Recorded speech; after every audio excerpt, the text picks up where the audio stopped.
I have no idea what I did. No clue. Karen, Hello. Karen, everybody. She's got 4 years, a wealth of knowledge to share with us at Atta. We're so happy to have her on board. It's just our absolute honour, isn't it, to have you with us and to support everybody on their healing journeys from newborn babies up, help support with all emotional, mental, physical concerns. We're going to talk about 3 biggies though for you, 3 of your big topics. Which are physical pain caused from childhood trauma, fight and flight, which is anger and anxiety, and then chronic repetitive pain in the body. So where do we start, Karen? I know. Okay, because when you guys asked me, like, come up with the 3 things, and I really had to stop and think, like, kind of trying to get the message out of what we can help with. And I think one of the biggest things about craniosacral therapy that is, like, kind of really special is it works on the way the physical, emotional and mental body have got locked in. And that's the key piece, that you get a lot of body work where it's just body work and a lot of emotional work where it's just talking therapy, whereas this actually kind of combines the 2 and not dissing any of the other ones, just saying it's so nice to combine it. So let's give an example. Let's say a child has had something very traumatic happen emotionally, maybe a death of a parent or parents splitting up or some bullying at school, but they don't have the resources or the skills to know what to do with it emotionally. They don't know how to deal with those emotions. They're really big, powerful emotions. They're feeling a whole, huge amount of emotions. So they're anger and they're fearful and they're sad and they're disappointed and they're frustrated and all these emotions. And these little tiny little bodies just don't know how to process, how to cleanse those through their body. So what they do is they suppress it into the physical body. They just kind of push it down. And what that can lead to is it leads to energy blocks in the system, and those energy blocks then can create physical pain. So it can be emotional trauma that's leading to physical pain. So then you move on to someone in their 20s, 30s, 40s, older, up to, I've been working with people in their 80s and 90s and still done some childhood work. And suddenly they realize that the pain they're receiving, the pain that they're getting from their neck, say, for example, is where they were told to be quiet at home. They weren't allowed to speak at school. They felt frightened to have their own opinions, that kind of thing. So they locked it into their throat. They didn't say anything, all the tension around there. And then before you know it, you start having the physical problems with the neck. This is just an example, obviously. Then you get headaches and. Now, just going in and treating the neck can help in the short term, but to actually resolve the problem, you need to help that deep trauma be released. And that's where the cranial work is so beautiful, because we use something called somatic emotional release. And that is where we recognize that as we release the physical body, the emotions come up to be seen, to be honored, to be felt, and then to be released. So by combining the 2 within the session, it actually leads to a deeper, longer lasting, more effective healing of the problem. Does that explain that all right?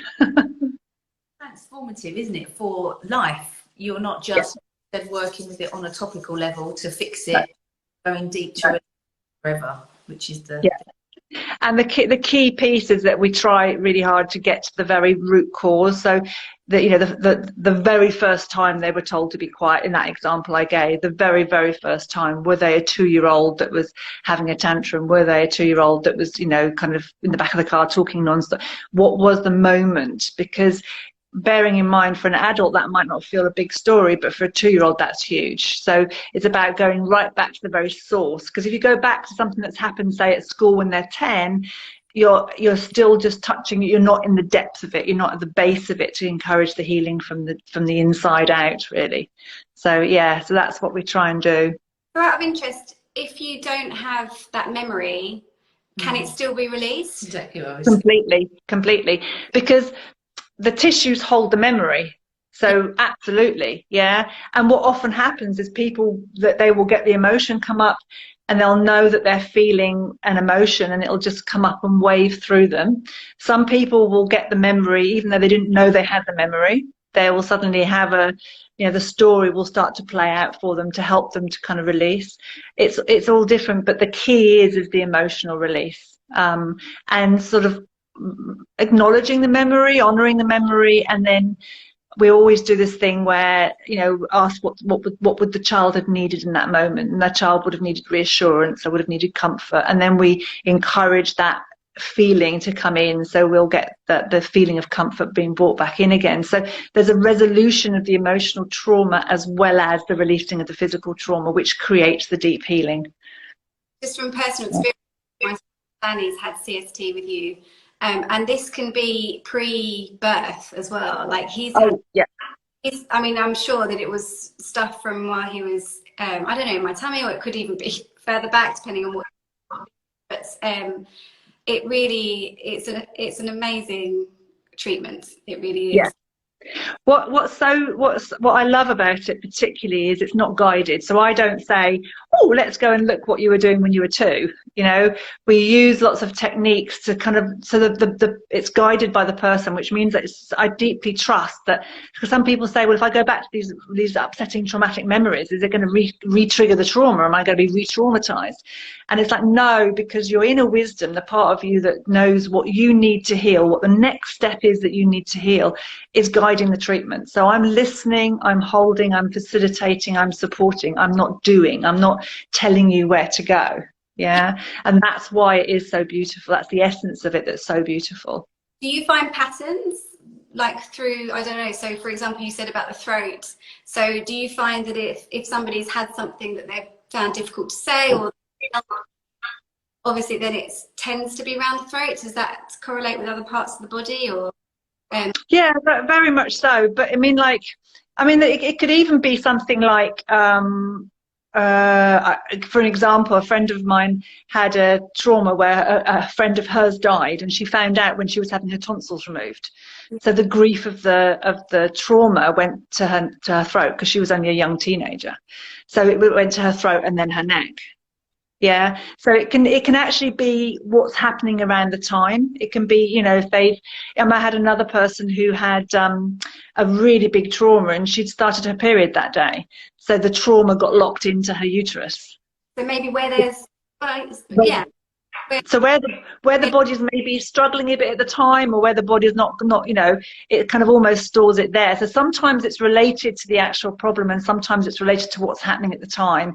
And that's something we explore when we start asking their question. You know, we go through the whole kind of history of people when they first come for the session, get a little bit of an idea. But, you know, the body is just absolutely amazing, and I'm in awe of it continuously, and the inner wisdom that we all have, and that innate desire to heal is so strong within all of us, that when someone starts to listen to that, the body just goes, whoa, let's go, and just wants to bring it all up and all the rest of it. So yeah, no, it's just amazing. So yeah, cool. Let's go on to the thing then, which was about fight or flight. Okay. So I just need to say, you guys keep cutting out. I don't know if that's generally, it's like you're missing the mic. I don't know, but you're not, I can't hear every word you're saying, just so you know.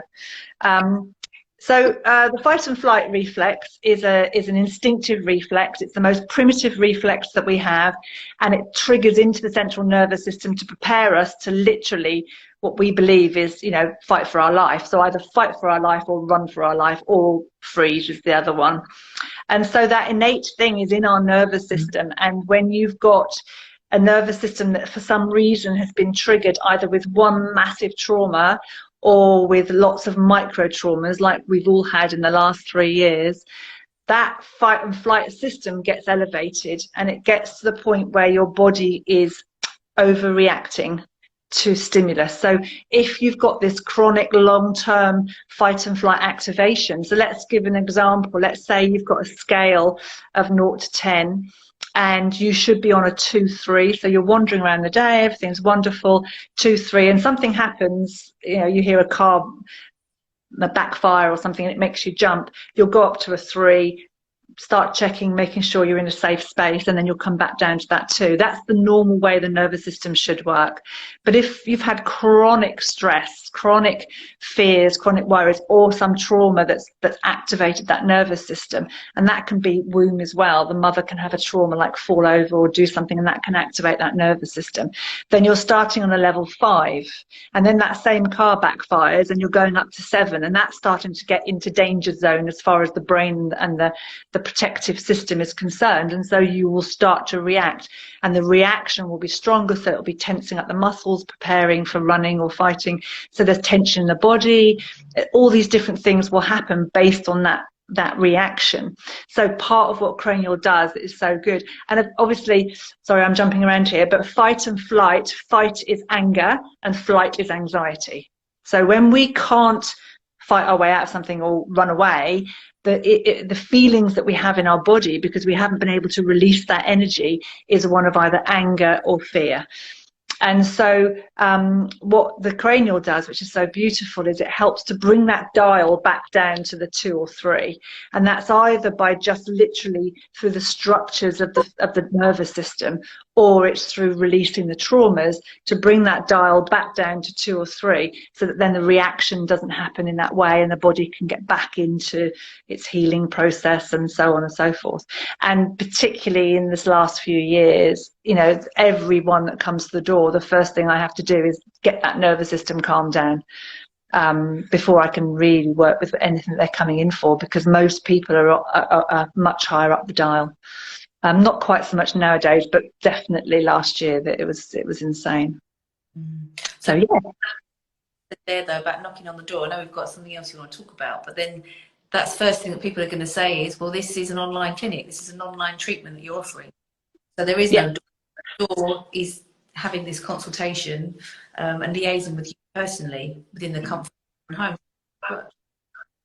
Okay, so so what you're asking me about is on the, because you keep cutting out, so I'm not hearing every word. Sorry, but basically, when you hold space for someone, you can hold space in any way. You get into the quantum field and you literally hold space. The way when people kind of question it, I say, look, you send a text message to Australia and you have no doubt that it's going to get there, and the person's going to read it, and 30 seconds later they're going to respond. And we're better than a mobile phone. We know we've got much better systems. We are much more incredible than a mobile phone. We've got much more energy systems and everything else. So we are able to tune in completely to the person's energy field and then work through that. And all I can say is talk from experience, and the results that I've had with working online have been as good as when people are there in person. The only time I would say it isn't is if there's a really bad physical block somewhere that needs an actual more of a mechanical release. But most of the time it's about helping the body, by supporting the body to actually get on and heal itself. That's the key piece. So we can do that through the energy fields, and it's incredible what's achieved. And I've worked with babies through that. I've worked with adults. I've worked with, you know, all sorts of people that just think it's all a load of rubbish that have still gone. They could even feel where my hands were, you know. So they know that it's work. So you know, that's all. You know, it's got, yeah. So do you feel? Can't hear you. Come a bit closer because you keep cutting out. Sorry. Can you feel exactly what you would feel if you were holding them in your hands? Is it how does it fascinate? I mean, I work quantum as well, but it's from because I'm doing cranial sacral therapy in person, you're feeling for pulses and can you feel that remotely? Yeah, but the very, very first time I did it remotely was probably about 10 years ago. And my mum had fallen over and had a really bad, she'd smashed her face. Her whole face was swollen up and bruised. And she lived 4 hours away, and I couldn't get to her for lots of different reasons for a few days. So I said, look, we're just gonna try this, Mum. You know, I'd heard that people did it, and I was a bit like, well, I'm not sure, but at least I'm doing something for my poor old mum. And I mean, like, we were on the phone and I was just holding, and then she'd say, oh, I can feel my, and everything she felt, I was feeling as well. And I really could feel the structures, and you know, I just closed my eyes and tuned in, and it was just, yeah, it was amazing. And you almost kind of like, oh gosh, her head's not there, you know, yeah, so it just works. Really get that that vision and that connection, and it's just solidified by the client. Yeah, completely. It does blow me away. I'd love to do a live where we people talk about quantum entanglement and stuff, because it's so fascinating, isn't it? Yeah, it's done in so many different treatments now. Like myself with healing, the way that Claire works, with the frequency, so many different aspects. Yeah, completely. And I mean, like, I think what's really great as well is that some people say, oh, it's just belief, therefore it's placebo. And that's like, well, even if it was, great, because placebo is fantastic. If you're feeling better, does it matter what happened? No. But I've had people that think it's absolute rubbish and have still reacted really, really well. And I've worked with babies, which to me is the key, you know, and the mums say what a difference it's made. Yeah. You know, literally, the baby's on the, you know, and falls asleep, you know, and hasn't slept properly, you know, do you know what I mean? So you get this feedback, and it's, I mean, it works. And like, you know, we've said before, I don't understand how a text message gets to Australia. I have no clue. It absolutely amazes me every time I do it. It's like, I've got this little machine, you know, how does anyone fully understand? And we just kind of text away quite happily, and then I say to people, oh, I'll do something. Oh, I'm not sure about that. You're like, what's going on? Yeah, so, yeah. Okay, right, well, let's go back to other things. The last thing that you wanted to talk about was chronic repetitive pain. So talk to us about how cranial with you. It's very similar to the trauma that I talked about in the beginning, and that one of the reasons I put that on the list is because different people kind of describe their problems in different ways. So when you've got a repetitive thing coming up again and again and again, what's triggering it? And one of the things I wanted to share with this one I find really interesting was I had a client who I kind of looked back to the notes and always came to see me in May, you know, and you're kind of like, this is, you know, I haven't seen you for a year. I haven't seen you for a year again. How are you? Or my headaches are back, or neck's back, or whatever. And then you sort of go back and you go, and you were here last May, and you were here the May before. And then it's like, what's happening in May? You know, what goes on in May?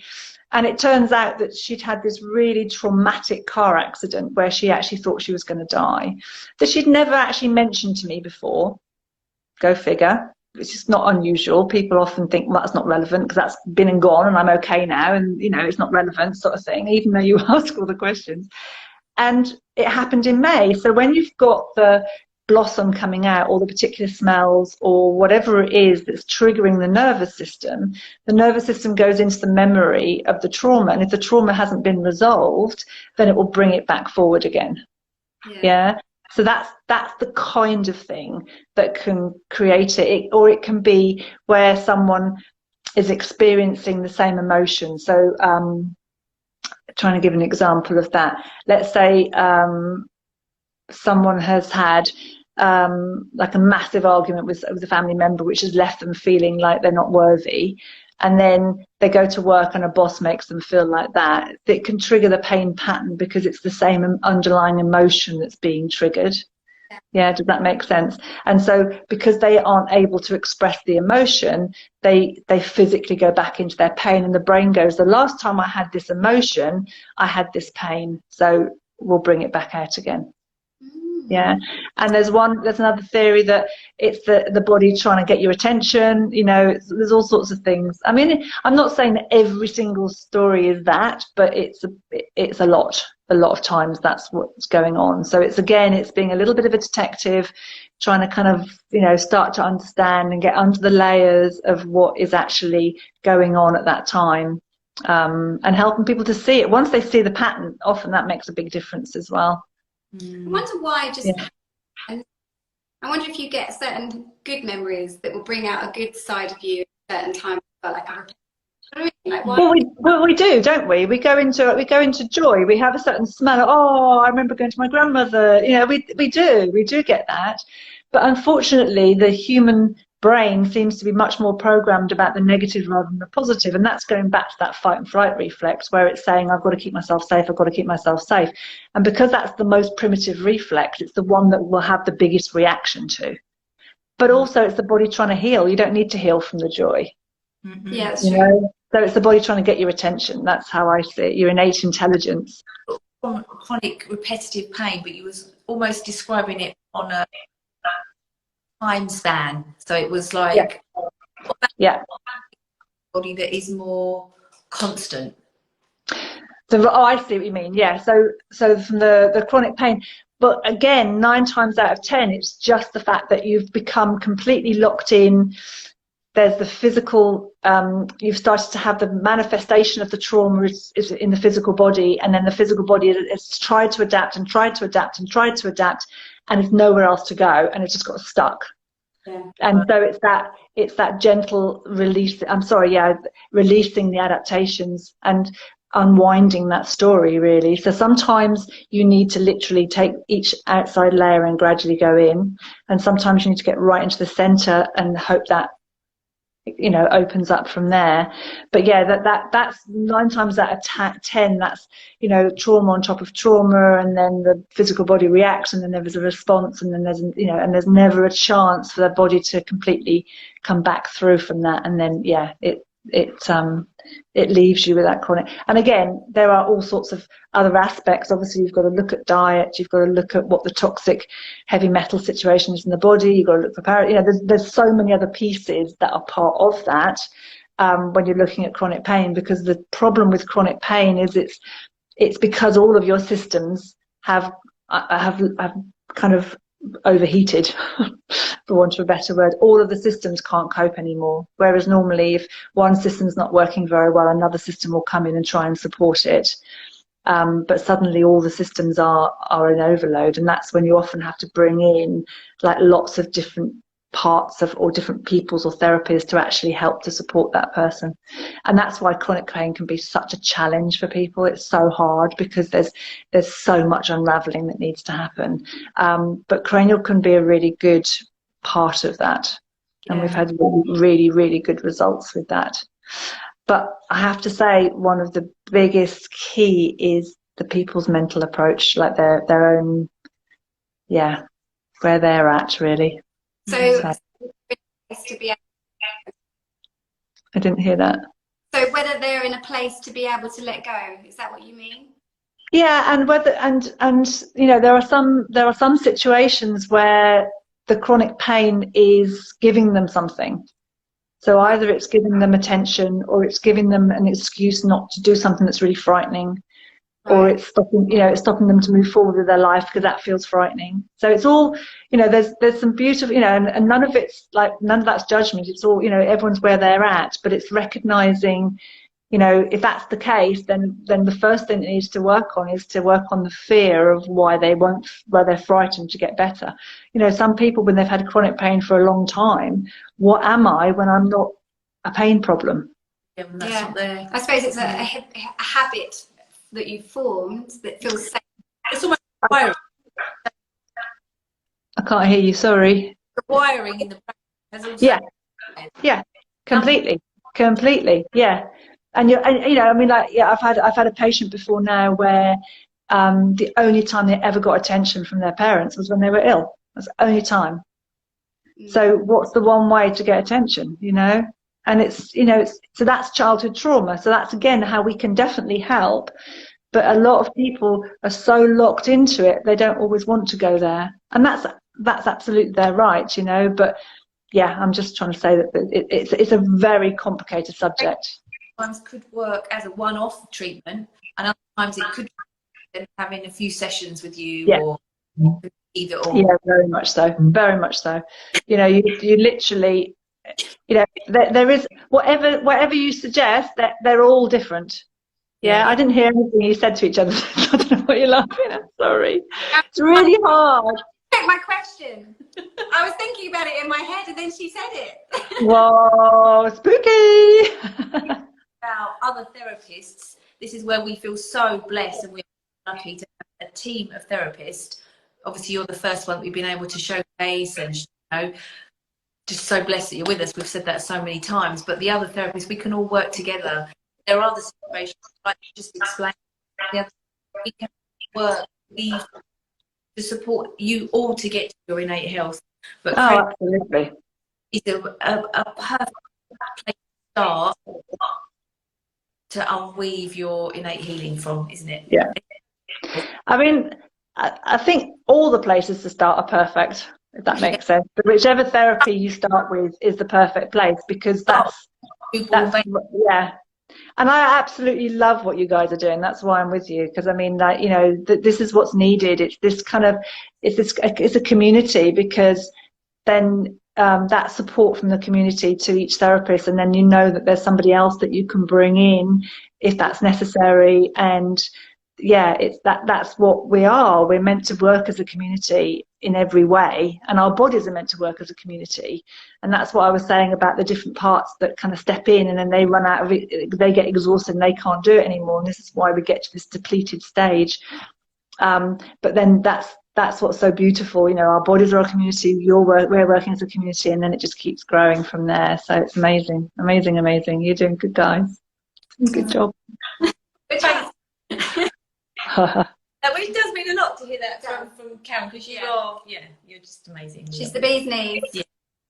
Thank you. But no, really, genuinely, this to me is the way forward in health.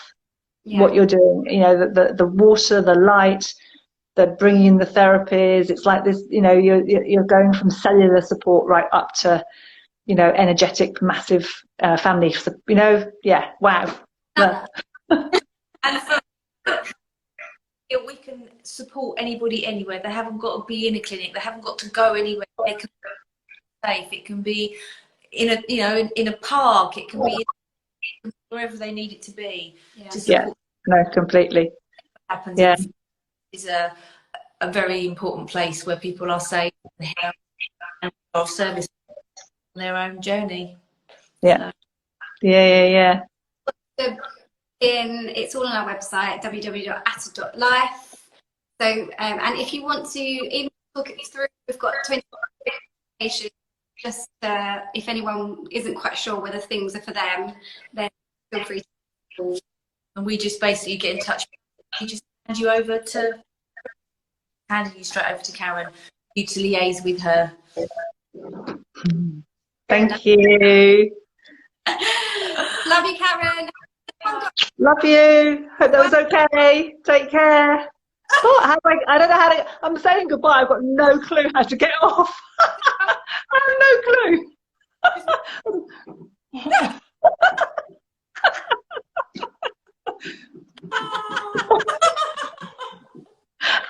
How do I get off? Oh God, Carmen, where are you? She just disappears again. Can you just get me off? I'm just gonna go. Okay, bye. Go ask Karen. Okay. Bye. Bye.